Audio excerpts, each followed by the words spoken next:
Assalamualaikum warahmatullahi wabarakatuh. Hai sahabat, apa kabar Anda hari ini? Kami doakan semoga selalu dalam rahmat Allah Subhanahu wa Ta'ala.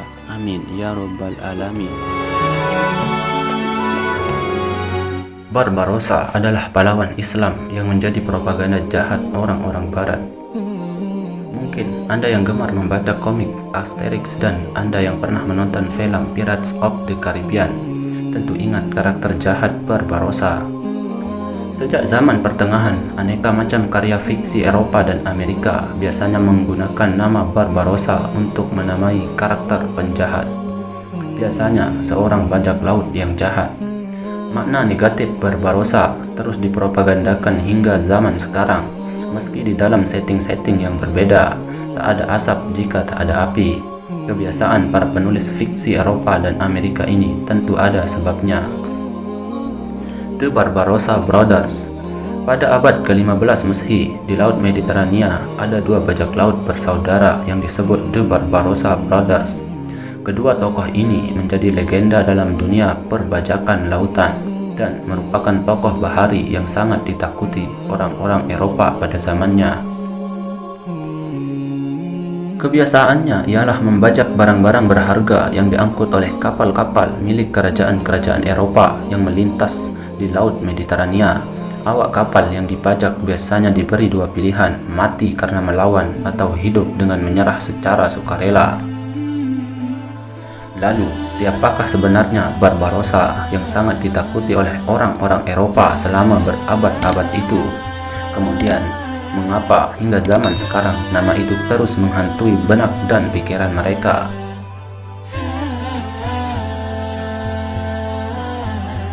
Barbarossa bukanlah sebuah nama.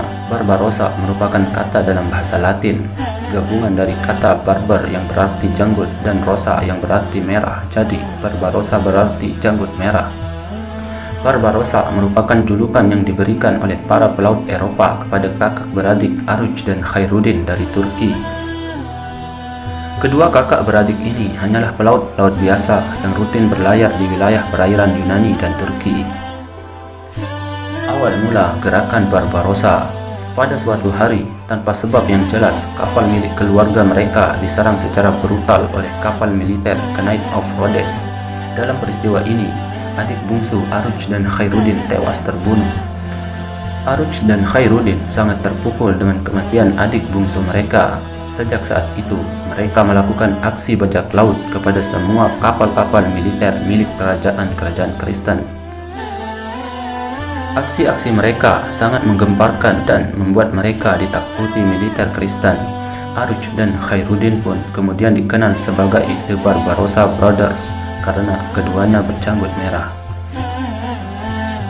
Kaum Eropa menyebut Barbarossa sebagai bajak laut, meskipun tidak ada bendera hitam dan tengkorak yang menjadi simbol bajak laut. Bendera yang dipasang Aruj dan Khairuddin di kapal mereka adalah sebuah bendera berwarna hijau berisi kaligrafi doa, Nasrum minallah wa fathum qarib wa basyiril mu'minin. Awak kapal yang dipimpin kedua bersaudara ini terdiri atas orang-orang Islam dari bangsa Moor, Turki dan Spanyol, serta beberapa orang Yahudi. Pada tahun 1492 Masehi, Andalusia yang sejak tahun 756 Masehi dikuasai oleh Daulah Khilafah Islamiyah jatuh ke tangan pasukan Salib yang terdiri atas pasukan gabungan Aragon dan Spanyol. Dalam peristiwa penaklukan Andalusia ini, jutaan orang Islam dan Yahudi tewas dibantai pasukan yang dipimpin Raja Ferdinand dari Aragon. Lalu, bagaimana perjuangan jihad Barbarossa?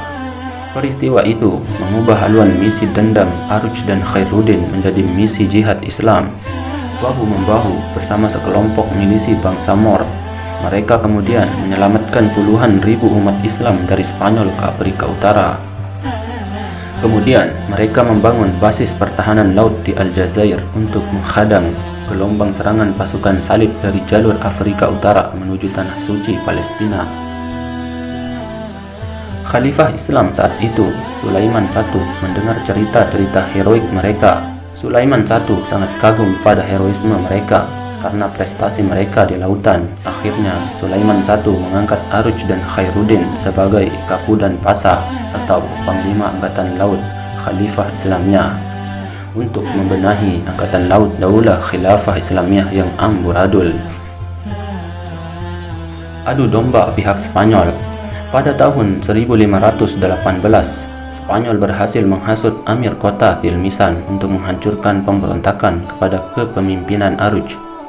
Aruj kemudian menyerahkan pemerintahan Aljazair kepada Khairuddin untuk sementara waktu. Lalu, ia memimpin pasukan untuk berangkat ke Tilmisan. Hati Aruj sangat pilu karena ia malah berperang dengan saudara sendiri sesama Muslim. Akibatnya, ia kurang berkonsentrasi dan pasukannya kocar-kacir. Aruj sempat lolos, namun pasukannya yang tertangkap. Karena hubungan emosionalnya dengan anak buahnya, Aruj kembali ke Tilmisan untuk bertempur dan ia gugur dalam pertempuran tersebut. Dengan gugurnya Aruj, kepemimpinan Angkatan Laut Daulah Khilafah Islamiyah beralih ke tangan Khairuddin. Spanyol pada saat itu mengira bahwa era kejayaan Barbarossa di Laut Tengah telah berakhir.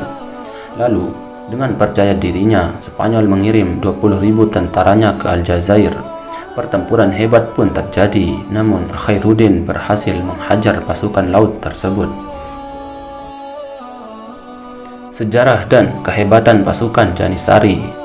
Guna meminimalisir ancaman dari negeri sekitar Aljazair, selain ancaman utama dari Spanyol, Khairuddin kemudian meminta kepada Khalifah Sulaiman I agar kekuasaan Amir Tunisia dan Tilmisan dialihkan kepadanya. Sulaiman I pun setuju. Pada tahun 1519 Masehi, Khalifah mengangkat Khairuddin sebagai Bakhalair Baik atau wakil Khalifah untuk wilayah Aljazair dan sekitarnya. Kemudian, Khairuddin juga ditugasi memimpin pasukan-pasukan elit Daulah Khilafah Islamiyah, pasukan Janissary. Dalam masa kepemimpinannya, Khairuddin dan pasukan Janissary berhasil melakukan banyak penyelamatan umat Islam di Andalusia. Tercatat dalam sejarah, mereka melakukan 7 kali pelayaran dengan 36 buah kapal untuk mengangkut umat Islam Spanyol yang diburu bagai hewan oleh Ferdinand II dan pasukan salibnya. Pada pertengahan dekade 1520-an, pasukan darat Janissary yang dipimpin langsung Khalifah Sulaiman I berhasil memenangkan semua pertempuran di darat. Pada saat yang bersamaan, pasukan laut Janissary di bawah pimpinan Khairuddin juga berhasil mengontrol lalu lintas pelayaran di Laut Tengah sepenuhnya. Kondisi ini membuat pasukan salib Kristen Eropa menjadi pusing tujuh keliling guys. Akhir yang gemilang, Barbarossa sebelum tutup usia. Pada tahun 1538, pasukan salib gabungan Italia Spanyol menyerang Prepeza yang saat itu merupakan pelabuhan penting di Laut Tengah. Andrea Doria memimpin 40 kapal dan Barbarossa hanya memimpin 20 kapal. Namun dengan kecerdikannya, Barbarossa memecah armadanya ke 3 arah dan menjebak pasukan Andrea Doria di tengah untuk kemudian membombardir armada Andrea Doria habis-habisan. Andrea Doria dan armada lautnya pun lari dari pertempuran. Walaupun begitu, Khairuddin tak mengejarnya karena ia tak ingin berperang di laut yang lepas. Mengingat kapal-kapal armada laut Spanyol mempunyai peralatan yang lebih canggih, apalagi ia hanya memimpin 20 kapal saja. 3 tahun kemudian, pasukan salib gabungan Spanyol Genoa kembali menyerang Aljazair dengan kekuatan 200 kapal. Mereka sengaja melancarkan serangan di luar musim berlayar untuk menghindari pertempuran dengan pasukan Barbarossa. Rakyat Aljazair di bawah komando Hasan Aga berjuang sekuat tenaga untuk mempertahankan Aljazair. Charles V dan Andrea Doria yang memimpin serangan tak mengira bahwa pertahanan dan strategi perang Hasan Aga sangat matang, sehingga armadanya pun kacau balau. Ketika itu, tiba-tiba badai laut dahsyat menghantam Laut Mediterania. Andrea Doria dan Charles V berhasil selamat dan kembali ke negerinya dengan kekalahan yang pahit. Pada tahun 1565, dalam usia senja, Khairuddin Barbarossa memimpin pasukan untuk merebut Malta dari tangan Knife of St. John. Namun dalam pertempuran itu Khairuddin gugur.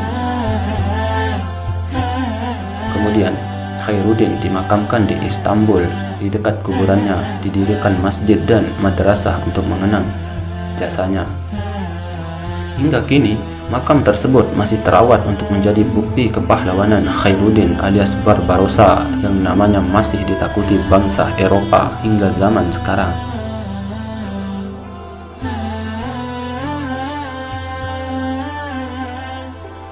Demikian ulasan singkat tentang dua bersaudara, Khairuddin Barbarossa dan kakaknya bernama Aruj yang menjadi pahlawan Islam, dan sejarahnya kini dipelintir oleh orang-orang elit di barat. Semoga ulasan ini bermanfaat untuk kita semua dan bisa menjadi pelajaran buat kita, dan semoga selalu dalam rahmat Allah Subhanahu wa taala. Amin ya rabbal alamin. Wassalamualaikum warahmatullahi wabarakatuh.